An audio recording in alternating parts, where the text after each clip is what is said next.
किसान भाइयों, मुझे आज आपसे संवाद करते हुए बहुत ही खुशी का अनुभव हो रहा है, क्योंकि मैं आज ऐसे सब किसान भाइयों से संवाद कर रहा हूं जो खासतौर पर अपनी खेती बाजरा अथवा फल और सब्जी, फिर सूरजमुखी, इन सब फसलों को बोते हैं। और ये भी खुशी की बात है कि ऐसे सब किसानों को या तो बाजार में जब भाव नहीं मिलता अथवा उनकी सब्जी फल की क्वालिटी का कोई अंतर पड़ने से बाजार भाव कम मिलता है, उन सबको हमने एक प्रावधान किया है कि बाजार रेट में और जो उनको उचित मूल्य मिलना चाहिए उसका जो अंतर है वो सरकार उनको देती है, जिसका नाम हमने रखा है भावांतर भरपाई योजना। हमने ये भी एक प्रावधान किया था कि जो धान बोने वाले ऐसे हमारे किसान हैं, पानी के संकट को भविष्य को ध्यान में रखते हुए उसकी बिजाई कम करके और विविधीकरण के अंतर्गत उनको दूसरी फसलों की बिजाई करनी चाहिए। मेरा पानी मेरी विरासत, इस योजना के अंतर्गत हमने 7,000 रुपया अलग से उनको एक सब्सिडी, एक ग्रांट देने की बात कही थी। और साथ में ये भी था कि उनको अपनी बिजाई में यानी फल और सब्जी आदि बिजाई करेंगे तो उसका भी हमको लाभ होगा। तो इस नाते से आप सब ऐसे किसान बंधु हैं जो इस समय लगभग 23,000 सब लोग मेरे साथ जुड़े हुए हैं। मैं उनसे एक प्रकार से उनको शुभकामना भी देता हूं कि आप प्रदेश और राष्ट्र की खुशहाली के लिए जो काम कर रहे हैं, आपको बहुत बहुत इस बात की शुभकामना है। हम खेती में हर कदम पर किसान को मदद मिले, इसके लिए बहुत सी हमने योजनाएं हमेशा बनाई हैं। किसान बीज से बाजार तक, इसकी चिंता हमारे जिम्मे है। हम उसकी हर प्रकार की सहायता ये सब करते हैं। आज आप लोग जो बाजरा बोने वाले किसान हैं, इन सबको भी मैं इस प्रकार से भी बधाई देता हूं कि हमारा ये जो वर्ष है 2023 अंतर्राष्ट्रीय स्तर पर इसको मिलेट ईयर, मोटा अनाज का वर्ष, ये घोषित किया गया है। और बाजरा एक मुख्य फसल है जो मोटे अनाज में आती है। मोटा अनाज वास्तव में सेहत के लिए भी बहुत अच्छा है और हरियाणा में मोटे अनाज का बहुत प्रचलन है और इसको हम बढ़ावा भी दे रहे हैं। इसके लाभकारी मूल्य ये हम सुनिश्चित भी करते हैं। किसान फसल पैदा करता है और उसमें कई बार उसको लागत मिलती नहीं है, अनिश्चितता रहती है, तो लागत से कम यानी वो बाजार में बेचने के लिए मजबूर हो जाता है। तो उसके लिए ही ये योजना हमने बनाई है। फल और सब्जियों के लिए जनवरी 2018 में हमने योजना बनाई थी और इसी प्रकार बाजरा के लिए भी खरीफ 2021 की फसल से भावांतर भरपाई योजना ये हमने दी है। और इसका मुख्य कारण जो मुझे जरूर आपके साथ साझा करना चाहिए, हमने 2020 में जब बाजार भाव बाजरे का काफी कम हो गया था, लेकिन हमने बाजार भाव पर अर्थात एमएसपी पर उसको खरीदा, तो राजस्थान के जो हमारे पड़ोस के प्रदेश के बाजरे के किसान थे, उन्होंने किन्हीं तरीकों से वहां बाजरा ना बेच करके हरियाणा में बेचना शुरू किया। हमारे पास बाजरे की अधिकता हो गई और बाजरे की अधिकता के कारण से हमको बाजार में सस्ते भाव में बेचना पड़ा, क्योंकि खाने के लिए जो बाजरा है वो 4 से 6 महीने ही लिया जा सकता है काम में, अन्यथा उसकी गुणवत्ता ये कम हो जाती है। तो उद्योगों में बाजरे का उपयोग भी सीमित है। बाजरा मुर्गी का जो एक प्रकार से उन फार्मों को जो जरूरत होती है फीड के नाते, वो बहुत कम भाव पर बिकता है। तो उस परिणाम स्वरूप हमको 825 करोड़ रुपए का घाटा हुआ। इस व्यवस्था को रोकने के लिए हमने अगले बार से खरीफ 2021 से और किसानों को सीधा जो भावांतर है, बाजार भाव और कीमत में जो अंतर आया है, उस अंतर को ध्यान में रखते हुए 2250 रुपया प्रति क्विंटल एमएसपी था और बाजार का जो भाव 1650 रुपए था। तो ये जो अंतर 600 रुपए का प्रति क्विंटल के हिसाब से ये भावांतर भरपाई योजना और ये हमने दी है। और इसमें 2,42,000 किसानों को लगभग 440 करोड़ रुपए की राशि और ये हमने उनको दी है।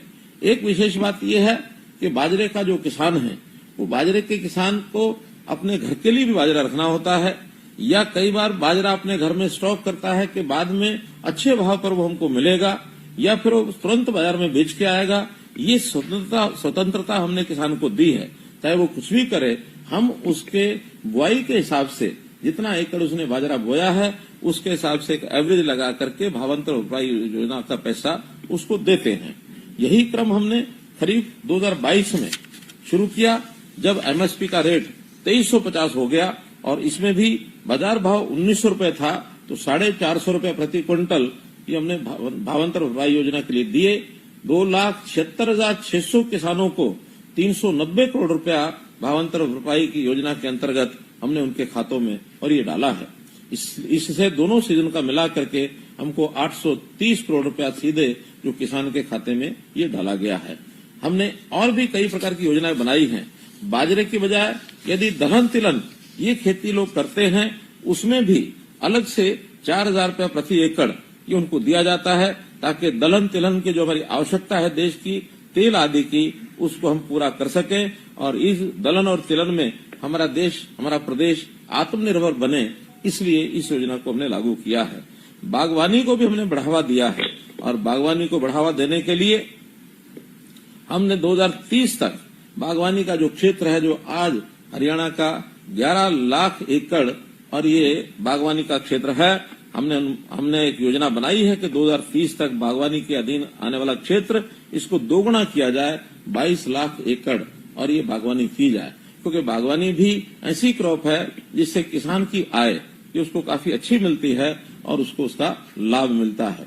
सब्जी आदि के लिए जो भावांतर भरपाई योजना है, उसका हमने उत्पादन का एक बेंचमार्क ये निर्धारित किया है। जैसे उदाहरण के लिए आलू प्रति एकड़ हमने 120 क्विंटल, प्याज प्रति एकड़ 100 क्विंटल, टमाटर प्रति एकड़ 140 क्विंटल, फूल गोभी के लिए 100 रुपया प्रति क्विंटल और इसी हिसाब से इनके जो संरक्षित मूल्य हैं वो भी हमने तय किए हैं। इससे कम भाव में यदि उसका बिकता है तो उसको अपना रजिस्ट्रेशन, ये हमारा मार्केटिंग बोर्ड का जो पोर्टल है उसके ऊपर कराना पड़ता है और रजिस्ट्रेशन कराने के बाद जे फार्म के हिसाब से जो अंतर आता है, उस अंतर के हिसाब से और हमको जो पैसा है वो देते हैं। और सब्जियों के इस फल और सब्जी की जो भावांतर भरपाई है, हमने पिछले सालों में 12,000 से अधिक किसानों को 33 करोड़ रुपए की राशि ये उनको दी है।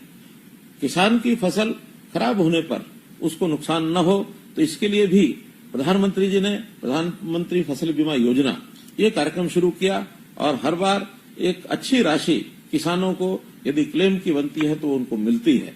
और इसी प्रकार हमने बागवानी की फसलों के लिए भी मुख्यमंत्री बागवानी बीमा योजना ये शुरू की है, जिसके अंदर 21 फसलें ये शामिल की गई हैं, ताकि बागवानी और यानी अन्य फसलें इन सब का बीमा और कंपनियों को द्वारा करा करके उनको किसी प्रकार का नुकसान न हो। इसलिए मित्रों, हम लोग किसानों के हित में हमेशा ये काम करते हैं।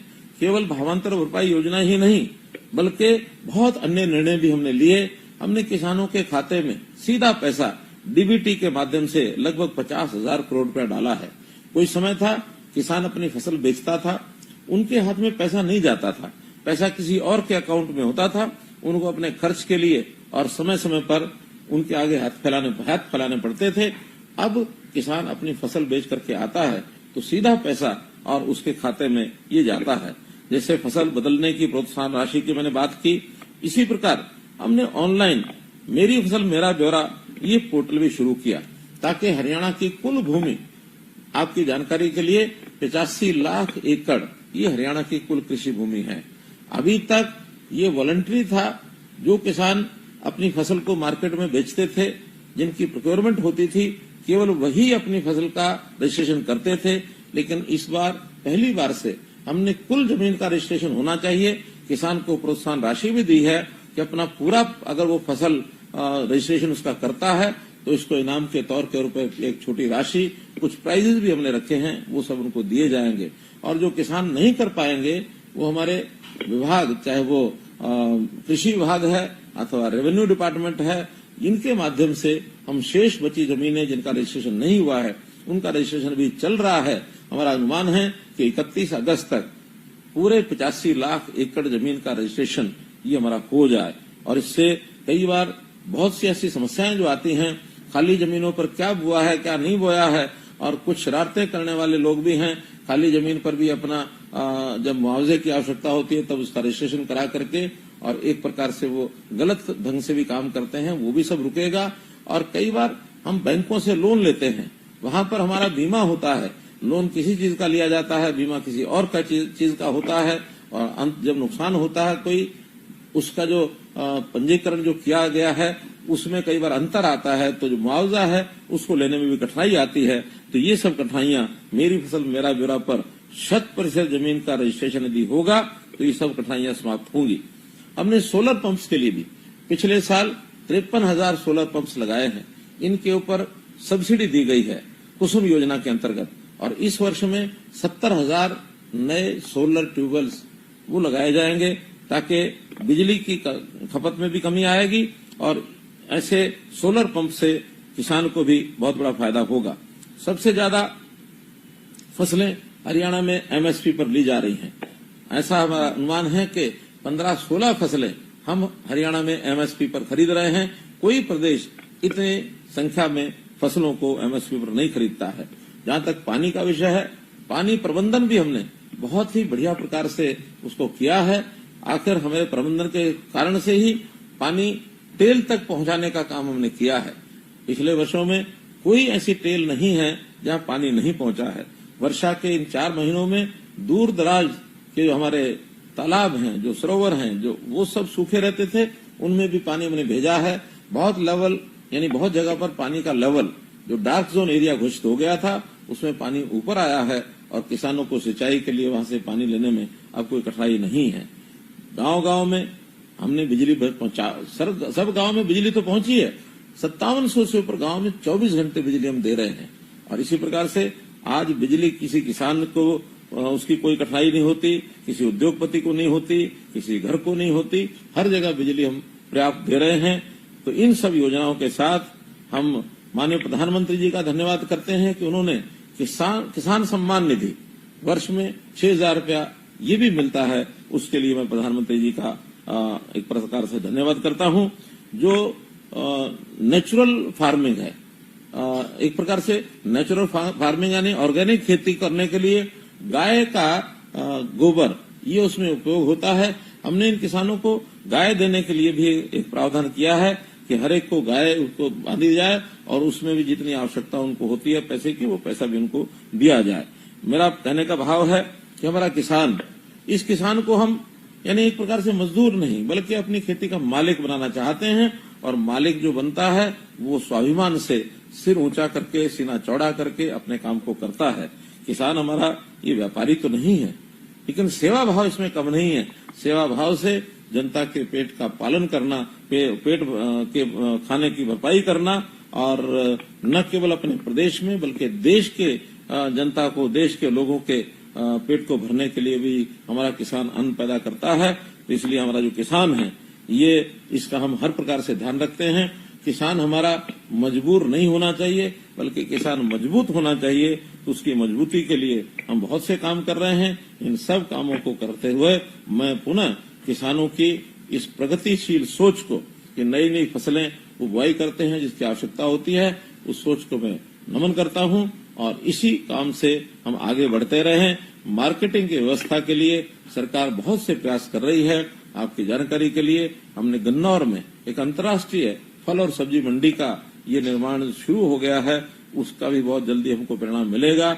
हमने इसी प्रकार से पंचकुला में भी, पंचकुला के अंदर एक फल सब्जी मंडी, सेब की मंडी पिंजौर के अंदर खास करके वो भी चालू हो गई है। इसलिए इन सब स्थानों का लाभ हम सब किसानों को हो रहा है।